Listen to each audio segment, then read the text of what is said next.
Welcome to Penrose Learning, where we make understanding easy. You begin by preparing an environment and placing your trained model where the app can reach it. Create a virtualenv and pip install Streamlit plus your model libraries. This prevents dependency conflicts. Then, write the minimal app. Py skeleton with sent title and a function that loads your model once. Make sure to store secrets separately. Once done, run Streamlit run app. Py to verify the import and that the model load executes without blocking the UI. Next, you construct the interactive UI and the core inference path.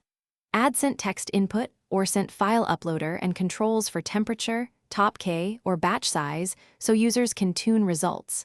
Then implement preprocessing and post-processing functions that run on user input. Cache the model with sent cache resource so load occurs once.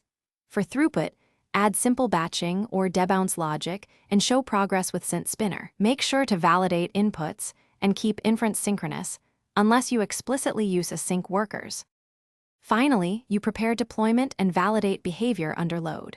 Create a requirements txt and either a Docker file or platform-specific files, then deploy to your chosen host. Configure environment variables for keys and scale containers or instances to match memory needs. Once live, run integration tests and observe logs for memory spikes or OOMs. If something goes wrong, check model memory and batch size first, reduce batch size, or switch to a lighter model. Make sure to add clear error messages for users and automated restarts. Thanks for watching. If this was helpful, leave a like and consider subscribing. See you next time.